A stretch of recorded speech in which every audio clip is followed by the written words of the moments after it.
Home chef recipes తెలుగులో ఇన్స్టెంట్గా rose మిల్క్ని ఇంట్లోనే తేలిగ్గా ఎలా తయారు చేసుకోవచ్చో చూసేద్దాం.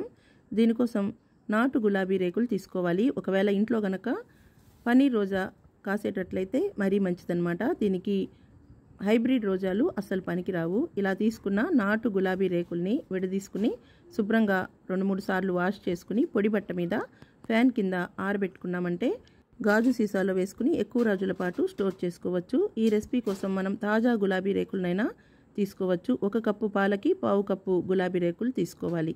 అలాగే మన దగ్గర ఉన్నదాన్ని బట్టి సబ్జా సీడ్స్, అలాగే చియా సీడ్స్, తర్వాత ఫ్లాక్స్ సీడ్స్ ఏవైనా కూడా తీసుకోవచ్చు. ఇక్కడ నేను 3 కలిపి 1 టేబుల్ స్పూన్ వరకు తీసుకున్నాను. ముందుగా గులాబీ రేకుల్ని శుభ్రంగా కడిగి నీళ్లు లేకుండా తీసి పెట్టుకోవాలి. అలాగే ఈ గింజల్లో కూడా సబ్జా సీడ్స్, చియా సీడ్స్, ఫ్లాక్స్ సీడ్స్లో నీళ్లు వేసుకుని 2 సార్లు ఈ విధంగా వేలితోటి కడిగినట్టుగా చేసిన తర్వాత టీ స్ట్రైనర్లో వడబోసుకొని తీసుకోవాలి. దీన్ని మామూలుగా కడిగి తీసుకోవడం కష్టం కాబట్టి ఇలా తీసి పెట్టుకున్న తర్వాత ఒక గిన్నెని స్టవ్ మీద పెట్టుకుని అందులో కాచిన పాలైనా లేదా పచ్చివైనా సరే 1 కప్పు వేసుకుని 1 అరకప్పు వరకు నీళ్లు వేసుకోవాలి.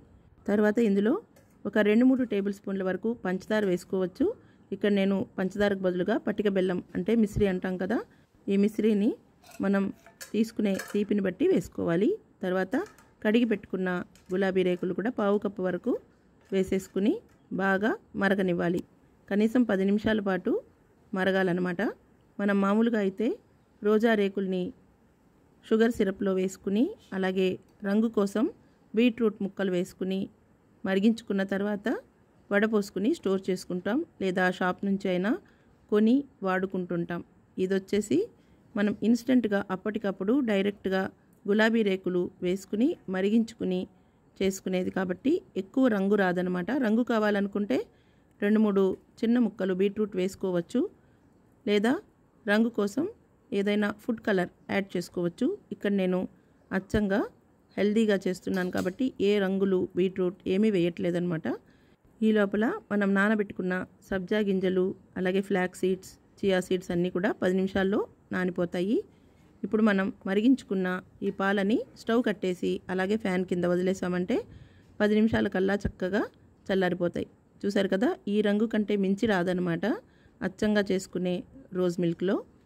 ఇది బాగా చల్లారిపోయిన తర్వాత టీ స్ట్రైనర్తో దీన్ని వడపోసేసుకోవాలి. ఇదే కొలతలతో మనము ఎన్ని గ్లాసుల రోజ్ మిల్క్ కావాలో ఆ విధంగా చేసుకోవచ్చు. ఇలా వడపోసుకున్న తర్వాత సర్వ్ చేసుకునే ముందు మనం నానబెట్టుకున్న సబ్జా గింజలు, చియా గింజలు, అలాగే ఫ్లాక్స్ సీడ్స్ అంటే పొద్దుతిరుగుడు విత్తనాలు అనమాట.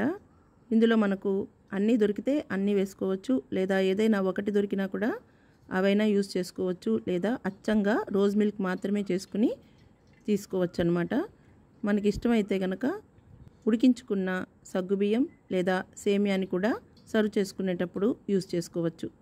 ఇప్పుడు మనం నానబెట్టుకున్న గింజల్ని గ్లాసులో వేసేసుకున్న తర్వాత వడపోసి పెట్టుకున్న రోజ్ మిల్క్ని వేసుకుని సర్వ్ చేసుకోవటమే. మరింత టేస్టీగా సమ్మర్లో తీసుకోవాలనుకుంటే దీనిపైన మనకు నచ్చిన ఫ్లేవర్ ఉన్న ఐస్ క్రీమ్ని పెట్టుకుని కూడా సర్వ్ చేసుకోవచ్చు. గులాబీ రేకుల్ని ఏ విధంగా తీసుకున్నా కూడా హార్ట్కి చాలా మంచిదనమాట.